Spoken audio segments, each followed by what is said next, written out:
Hi everybody, welcome back for a little bit more of our bonus. We pick up on page 107. This one's called Gift. Once I'm in my spot, I don't have to do a thing because Ivan and Ruby always know when I'm there.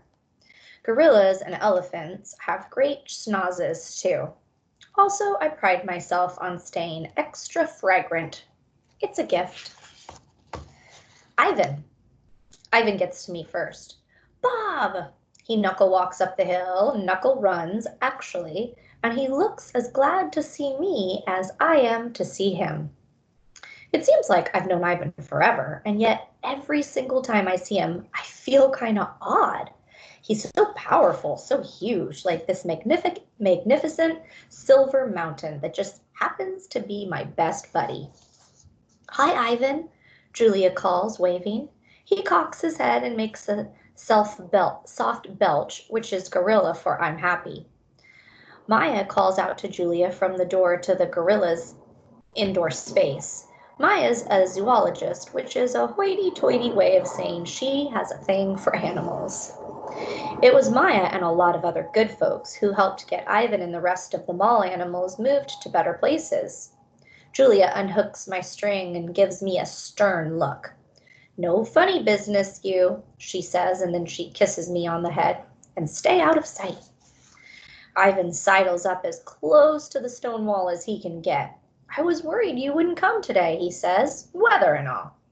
Another hurricane, I say. It's freaking everybody out. Above me, magnolia branches sway, leaves rustle and shiver, and the trees seem uneasy. What's new? Ivan asks. He lies back on the grass and wiggles contentedly, scratching an itch, no doubt. Not much. Had a weird dream last night. I pause. You were in it. And me and Ruby and Stella too.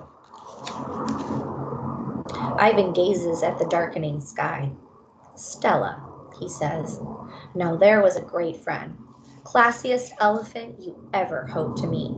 The best, I agree. I miss the old gal. We fall silent. All good with you? I ask after a moment. No point in dwelling on sad stuff or bad dreams.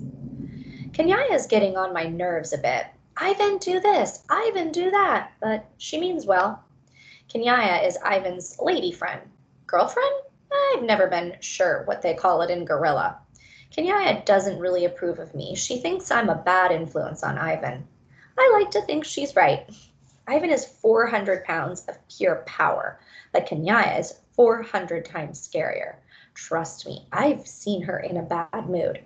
I've also seen her teeth make mine look like toothpicks. Ivan and Kenyaya don't have kids, but there are a bunch of baby and juvenile gorillas hanging around. They call him Uncle Ivan, and he puts up with their antics. Ivan's always been a good sport. If I had a gorilla toddler hanging off me, I'd be tempted to use my toothpick teeth. This one's called Marriage. Ivan and Kenyaya are a lot like George and Sarah, as far as I can tell. They grumble, they cuddle, they help each other, they tease each other. Sometimes it looks pretty nice. Still and all, when I smell love, I almost always smell worry. Seems like they're tangled together so tightly they'll never unravel. There's a reason I avoid all of that mushy stuff.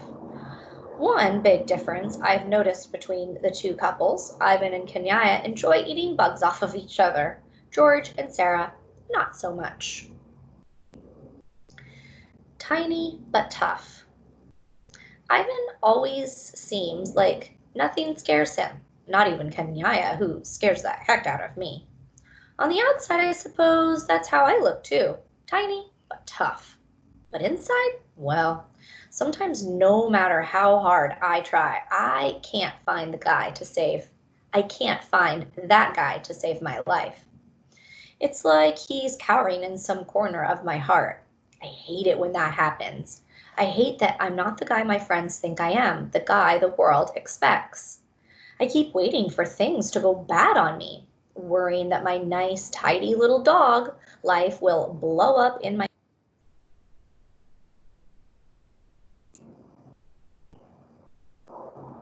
I think George is a worrier too.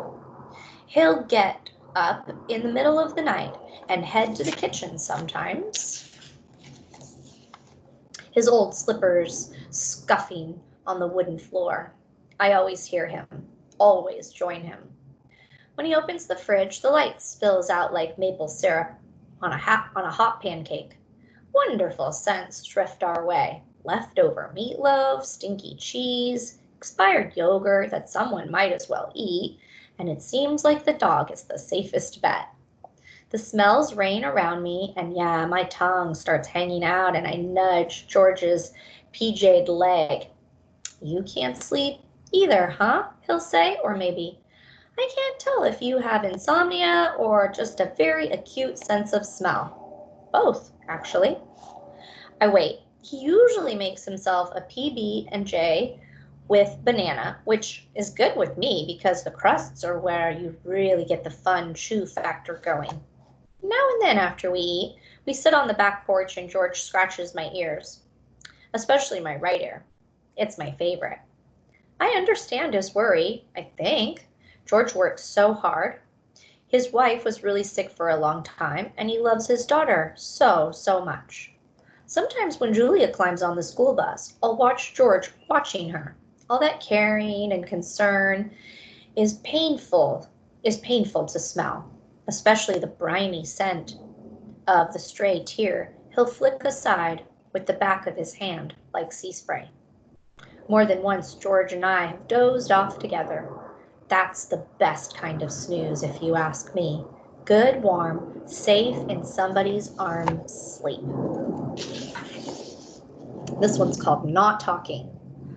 Often when I'm with Ivan, we don't even bother talking. We just look out at his domain at the green grass and the crazy babies and the swaggering juveniles and the hardworking females, and we think of nothing and everything. When you've been through the worst with someone, you appreciate the best. That's why sometimes when he says, "Hey Bob," it's enough for me to say, "Hey Ivan," and then we just listen to the palm trees rustle and watch the sawgrass sway. All right, we'll have to pause there and we'll pick up on Brave next time.